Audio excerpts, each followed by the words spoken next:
9 Bio Bio Televisión, con el auspicio de Melipaz para el estrés y Valupaz para el insomnio, de NOP Laboratorios y Pinturas y Adhesivos Blanco, llegó la nueva forma de pintar con despacho en 24 horas. Presentan la entrevista de Tomás Mochiati.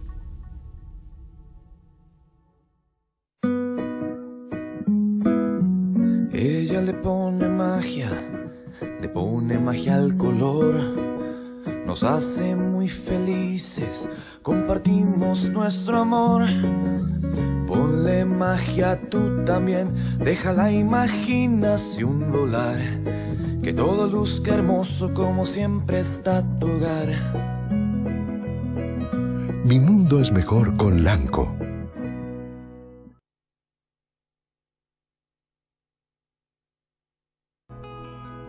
Logra una vida tranquila naturalmente con Melipaz y sin insomnio con Valupaz.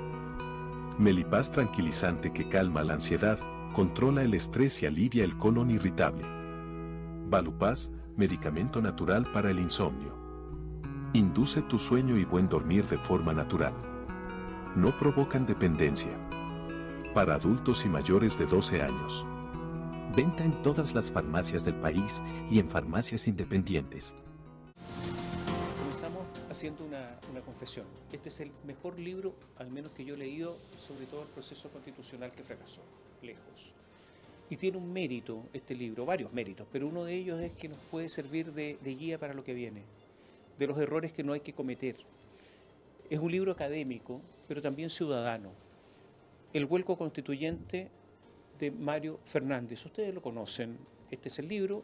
Ustedes lo conocen, profesor de Derecho Constitucional de la Universidad de Chile, director del Departamento de Derecho Público, doctor en Ciencia Política de la Universidad de Heidelberg, exministro del Tribunal Constitucional, o sea, tiene experiencia sobre justicia constitucional, fue embajador en Alemania, en Austria, en Uruguay, fue ministro de Defensa, exministro del Interior, abogado, experto en Derecho Constitucional, con estudios en el extranjero, en Alemania, pero además con experiencia política. Le agradecemos no solamente haber escrito este libro, que es muy interesante, muy, yo diría, fundamental para entender lo que pasó, sino que también le agradecemos que esté con nosotros hoy día. Gracias por estar acá.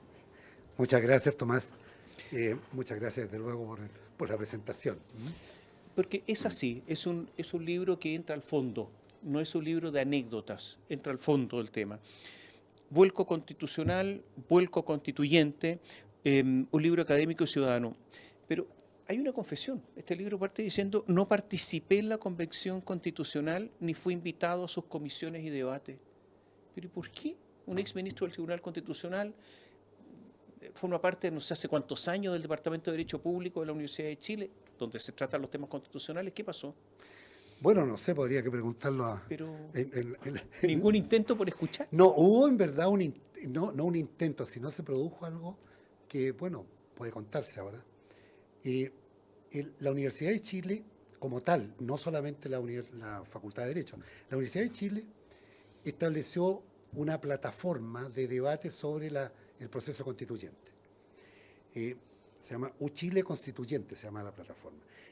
Y dentro de esa iniciativa hubo una mesa de debate sobre el régimen político en la nueva Constitución. Y invitaron ahí a una treintena de académicos de todas las facultades para discutir. Y estuvimos ahí dos meses más o menos, con sesiones distintas. Y al final de este debate, en diciembre del año pasado, se decidió que dos profesores un profesor y una profesora, fueran inscritos en la convención para asistir en nombre de la universidad, en nombre de UChile Constituyente, y dar la opinión de lo que se había discutido internamente en estas mesas. Bueno, y uno de esos dos profesores iba a ser yo, una colega, mujer, y yo. Bueno, se nos inscribió para ir a esta audiencia en la Comisión de Sistema Político, en la Comisión 1.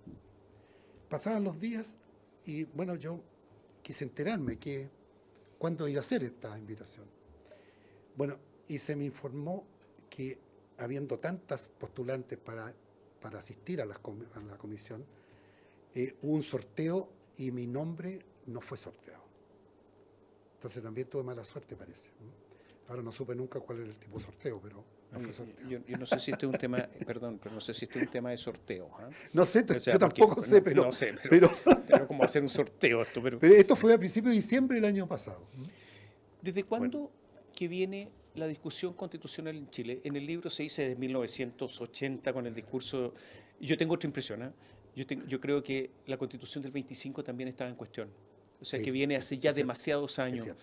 Porque muchas veces le achacaron a la Constitución del 25 no haber respondido institucionalmente a la crisis Es cierto. que originó el septiembre del 73. Hace demasiados años que venimos con esta discusión, ¿no? Sí, no, es cierto eso, pero en el libro yo señalo que hay un inicio a lo que denomino el fantasma constituyente, Así es. parodiando a Marx y a Engels. Hay un fantasma que recorría Chile, que era un fantasma constituyente, pero centrándonos en la crítica a la Constitución del 80, ¿m?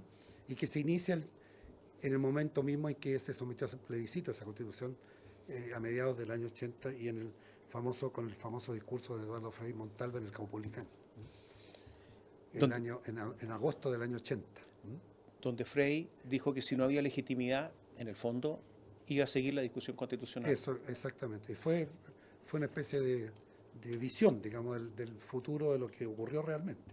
Oye, este libro habla de un vuelco constituyente. ¿Y por qué se habla de vuelco? Porque en algún momento se estimaba que el texto constitucional, en virtud del plebiscito de entrada, iba a tener un amplio apoyo ciudadano. Claro. Vuelco. ¿En qué momento se percibe el vuelco? Bueno, ahí yo pongo, no es un invento mío, sino que es una constatación empírica, digámoslo así, que en abril del año 22 ya se empezó a producir un vuelco, o sea, un cambio brusco de preferencias respecto del proceso constituyente, que había tenido su pic, digamos, entre el plebiscito de entrada, la elección presidencial, en esa época. Había como una indiscutible mayoría por una nueva constitución, pero empieza a ponerse en duda esa mayoría en ese momento, en abril del año 22. Y además se habla en este libro de cómo empezó a declinar la participación electoral.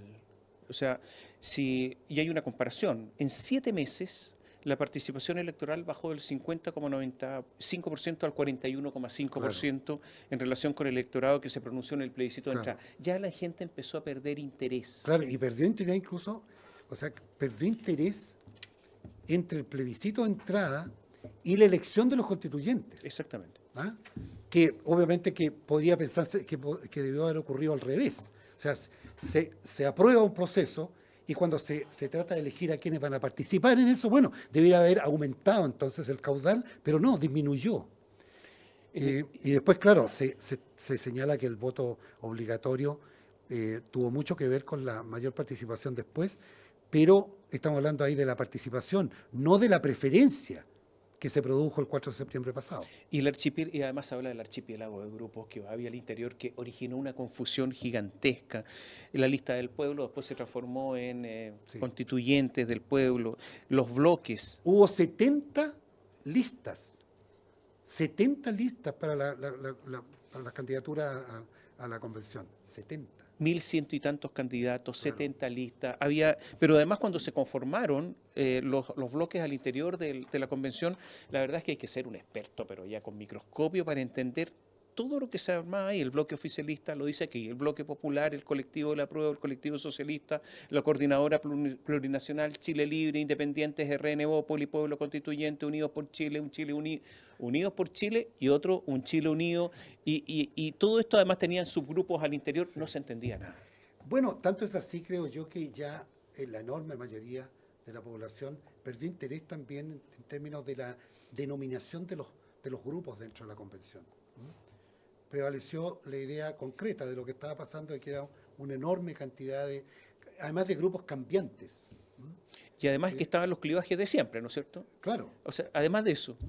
La clivajes de siempre y con una participación minoritaria de los partidos que a su vez en una elección durante el proceso constituyente, bueno, coparon las dos cámaras. Entonces ahí hay una especie de desfase de las preferencias de la ciudadanía también entre candidatura a la convención y la candidatura a los cargos de elección popular. Un predominio de un clima hostil a los convencionalismos, una tendencia a la individualidad además, no al individualismo, a la individualidad. Todo esto empezó a horadar todo esto, ¿no? Claro. Claro, se habla mucho de que, desde luego, en este tipo de instituciones hay siempre dificultades para, digamos, una asamblea constituyente, para llegar a acuerdos. Eso es obvio, porque hay muchos temas distintos. Pero en todos los procesos serios que uno ha podido observar, se da, sí, una cierta lógica de agrupaciones más robustas, digamos, más robustas, sin perjuicio de las distintas opiniones que hay dentro de cada agrupación. Pero para los grandes temas hay agrupaciones que permanecen y por lo tanto se cuenta con que conversando con el jefe o que aparece como jefe de esa agrupación, se logra el apoyo de toda la agrupación. Acá no ocurría así. Leyendo el libro me llamó la atención que al parecer el reglamento tenía una parte inconstitucional. Y me llamó la atención porque nadie lo había dicho, está aquí escrito.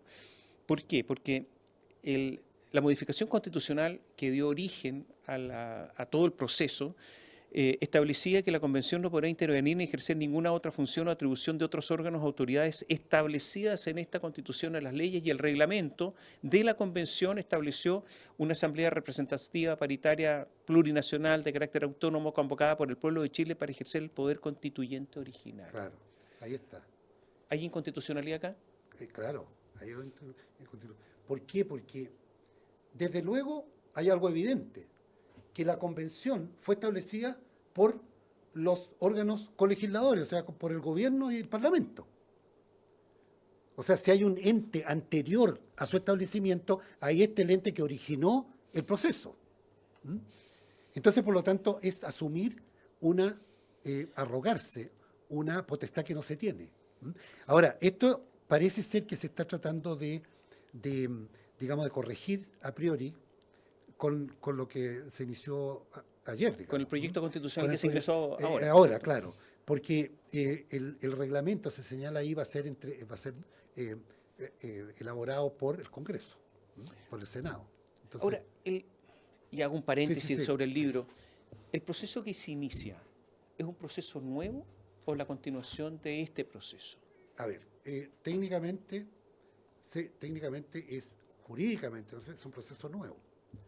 Porque el otro proceso estaba establecido con fechas, incluso.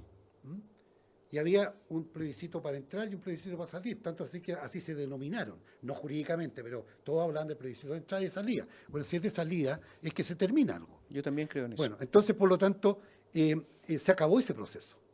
Ahora, otra cosa es que políticamente o culturalmente, como se quiere decir, ideológicamente, bueno, que persista la esperanza de que, o la necesidad de que Chile necesita arreglos constitucionales o una nueva constitución. Eso puede ser.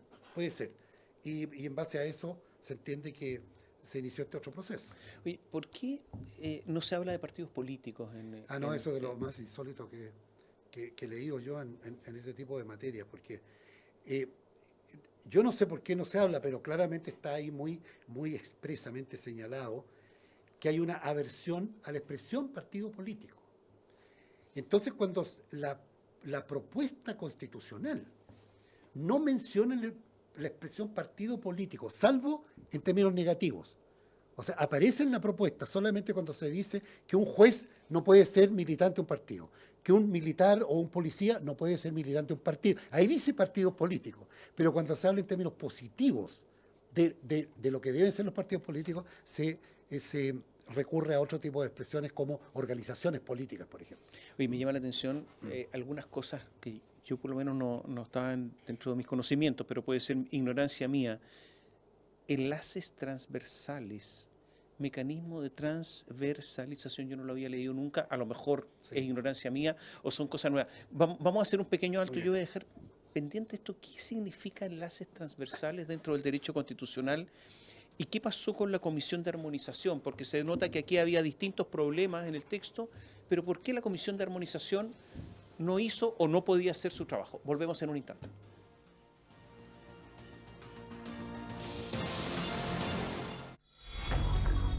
Melipaz para el estrés y Valupaz para el insomnio de NOP Laboratorios está presentando la entrevista de Tomás Mochati. Logra una vida tranquila naturalmente con Melipaz y sin insomnio con Valupaz. Melipaz tranquilizante que calma la ansiedad, controla el estrés y alivia el colon irritable. Valupaz, medicamento natural para el insomnio. Induce tu sueño y buen dormir de forma natural. No provocan dependencia. Para adultos y mayores de 12 años. Venta en todas las farmacias del país y en farmacias independientes. Ella le pone magia al color. Nos hace muy felices, compartimos nuestro amor. Ponle magia tú también, deja la imaginación volar. Que todo luzca hermoso como siempre está tu hogar. Mi mundo es mejor con Lanco.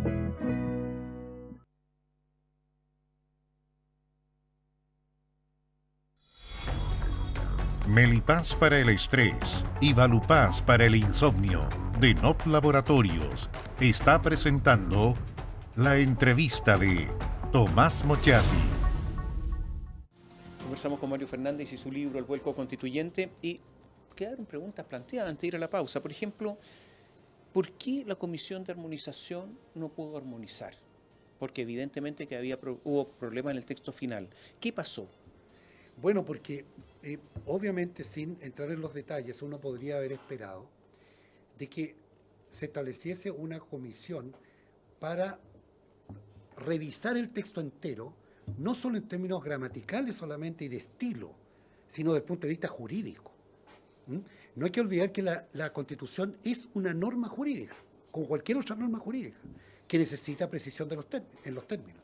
Ahora bien, desgraciadamente esta comisión de armonización fue en su origen, ya fue cercenada en la principal que debiera ser de sus atribuciones, que es corregir una frase o una palabra y por lo tanto cambiarla.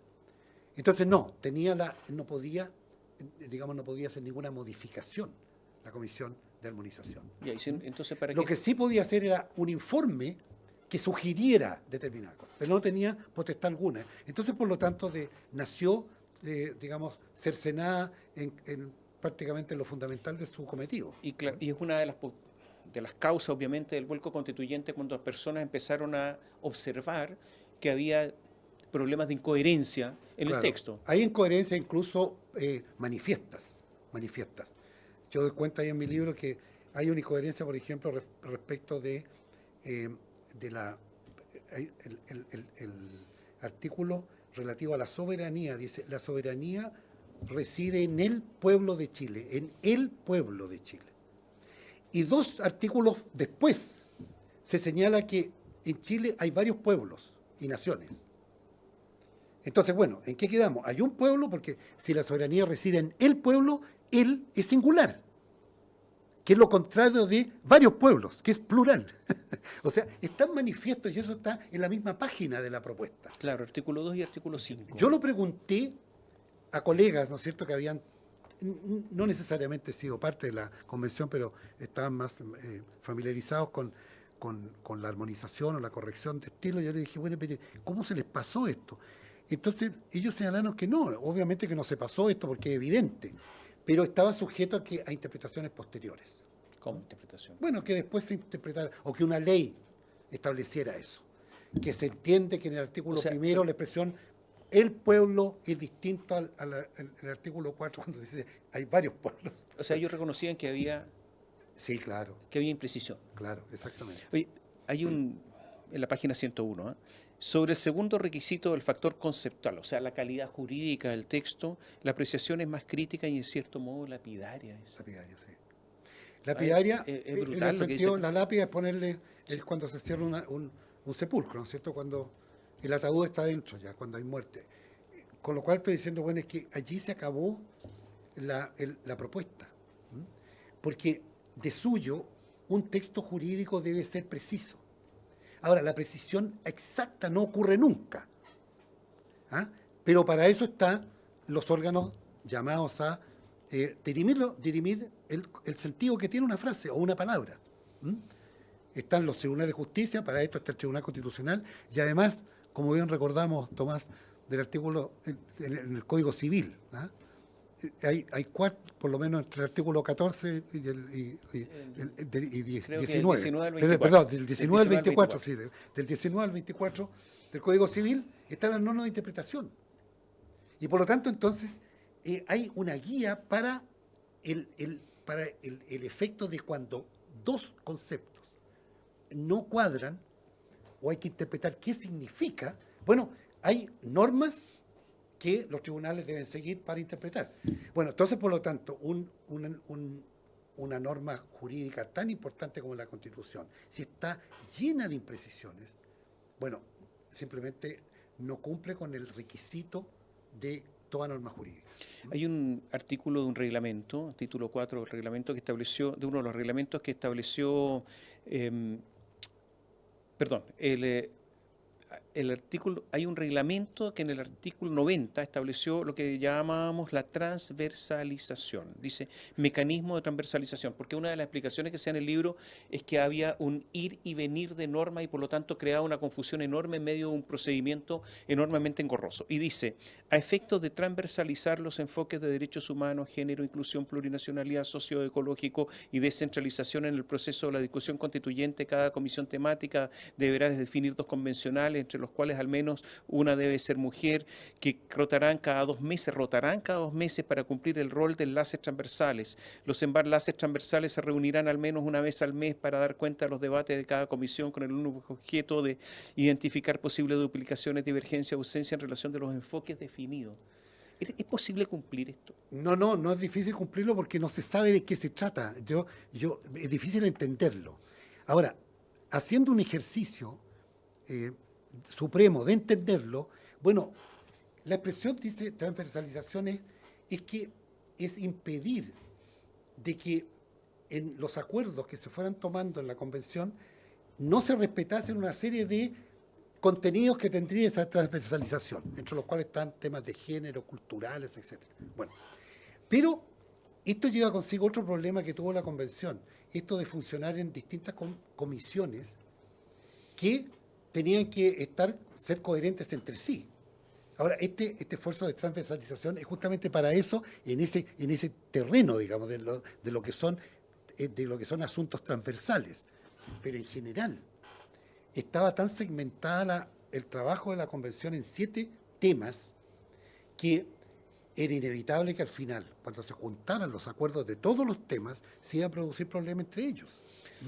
Todos estos problemas provocaron el vuelco, se dice en el libro, pero aquí la lista es larga en materia de imprecisiones e indeterminaciones conceptuales, incoherencias dentro y entre las disposiciones, así como un innecesario volumen del texto y un exceso de remisión a disposiciones legales y transitorias, diferencia de lo que está escrito material y cómo está escrito formal. Claro. O sea, toda norma tiene una dimensión formal y una dimensión material. Entonces, la propuesta, digamos, era deficitaria en ambas dimensiones, en lo formal y en lo material. Un texto excesivamente largo, claro, y excesivamente impreciso, eso exactamente. Largo e impreciso. Excesivamente, porque parece ser, según los cómputos, ¿no es cierto?, según mediciones internacionales, es de las más largas del mundo. Habría sido de las constituciones más largas del mundo. Se habla mucho de una de las principales críticas que se hizo fue al sistema político, régimen de gobierno. Había también imprecisión en cuanto al lenguaje, pero hay una crítica muy fuerte acá a lo que se ha dicho y se extendió mucho, yo diría incluso entre la comunidad de académicos, de que el presidencialismo chileno es un presidencialismo excesivo y por lo tanto había que ir a un régimen algunos dijeron parlamentario, pero semipresidencial con un bicameralismo atenuado, o asimétrico, perdón. Bicameralismo asimétrico, presidencialismo atenuado. ¿Qué es eso? Bueno, sobre eso sí que hay una variada literatura, especialmente en la última década. ¿Por qué? Porque hubo una tendencia que se convirtió después en un axioma de catalogar el sistema de gobierno en Chile, el régimen presidencial, como algunos llamaron hiperpresidencialismo o expresiones parecidas. O sea, que el poder, que el presidente en Chile tiene demasiado poder, desequilibrado respecto del poder que tienen los otros poderes del Estado, especialmente el poder legislativo. Bueno, eso es una creencia en verdad. En verdad es una creencia basada en un solo punto, que es la iniciativa exclusiva que tiene el presidente en algunas materias legislativas. Allí se centra la gran crítica del poder excesivo del presidente, y nada más. Ahora, si comparativamente se estudia en serio los modelos que se tenían para reemplazar este eventual exageración o este eventual poder excesivo del presidente, bueno, creo yo, había una equivocación conceptual grave. El régimen francés, por ejemplo, que se tomaba por todos, prácticamente todos quienes postulaban el reemplazo del presidencialismo de Chile por un régimen semipresidencial, bueno, el régimen francés, en verdad, es un régimen en que el presidente tiene más poder que el presidente de Chile. ¿Por qué se cree que tiene menos poder? Por lo siguiente, porque en Francia hay un jefe de Estado y un jefe de gobierno. Y el jefe de Estado es el presidente y un jefe de gobierno es un órgano que el presidente propone, pero que tiene que ser acordado por la Asamblea Nacional, o sea, la Cámara Política de Francia. Ahí está la creencia de que es menos poderoso el presidente, porque comparte el poder de gobierno con... Pero el presidente de Francia puede disolver la Cámara Política, por ejemplo. El presidente, sin preguntarle a nadie. El presidente de Francia puede llamar a referéndum. El presidente de Francia es quien preside el Consejo de Gabinete, de Ministros. Y así, suma y sigue. Entonces, por lo tanto, hay ahí una idea que parte de una apreciación parcial, digámoslo así, yo no voy a decir errónea, pero parcial, a la larga errónea, del modelo que se tenía a la vista. Usted le responde fuertemente a Claudio Fuentes, académico de la Universidad Diego Portales, que él dice que el presidencialismo en Chile, o el ejecutivo, es excesivo y asfixiante. Dice, no estoy de acuerdo. Y lo que se proponía en cambio, este presidencialismo atenuado y bicameralismo asimétrico, es un engendro, porque no está en ninguna parte. No está en ninguna parte.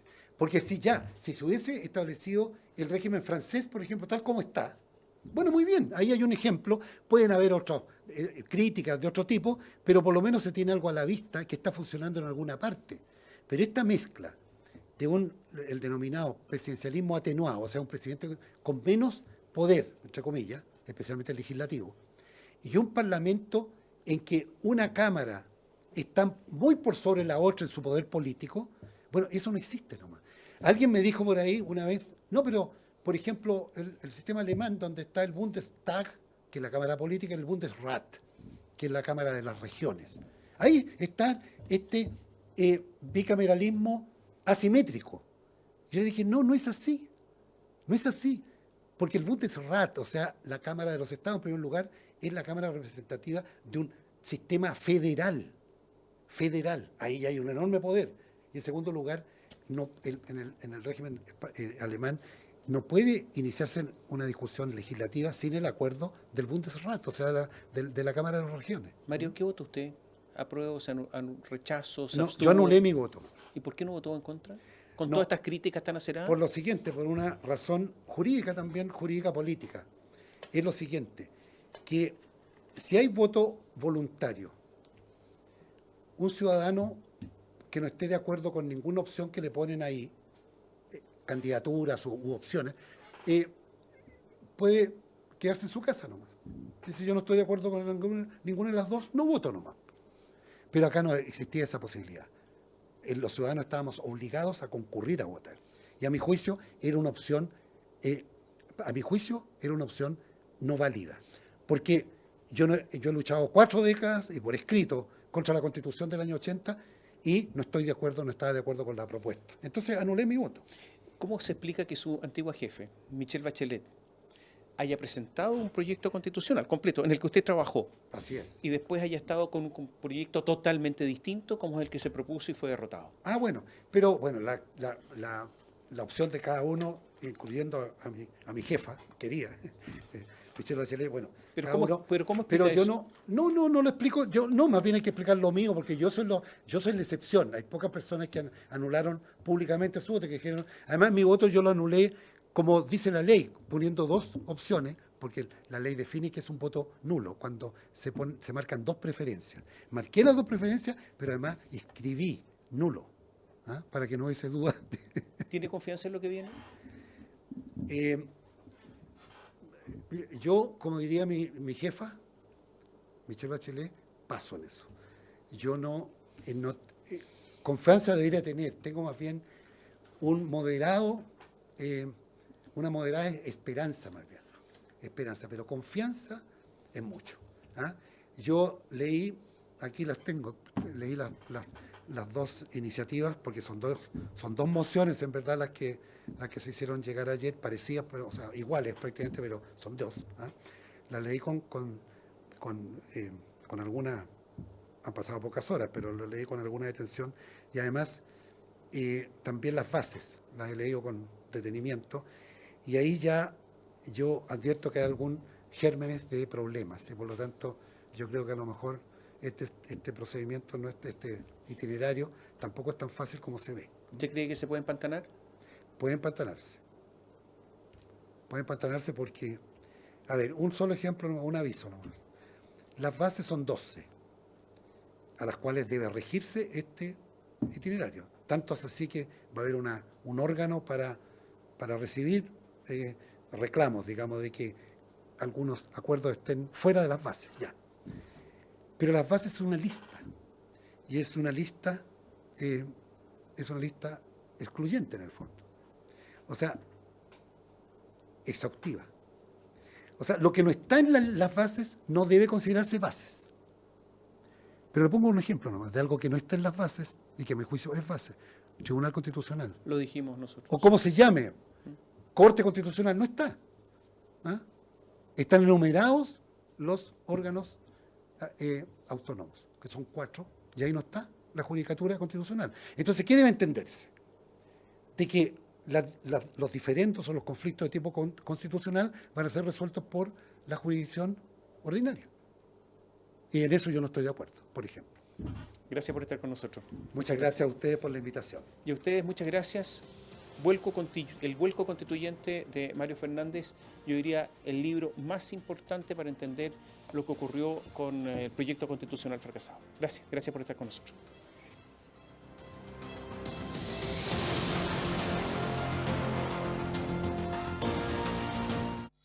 Canal 9, Bio Bio Televisión, con el auspicio de Melipaz para el estrés y Valupaz para el insomnio, de NOP Laboratorios y Pinturas y Adhesivos Blanco, llegó la nueva forma de pintar con despacho en 24 horas. Presentaron la entrevista de Tomás Mochiati.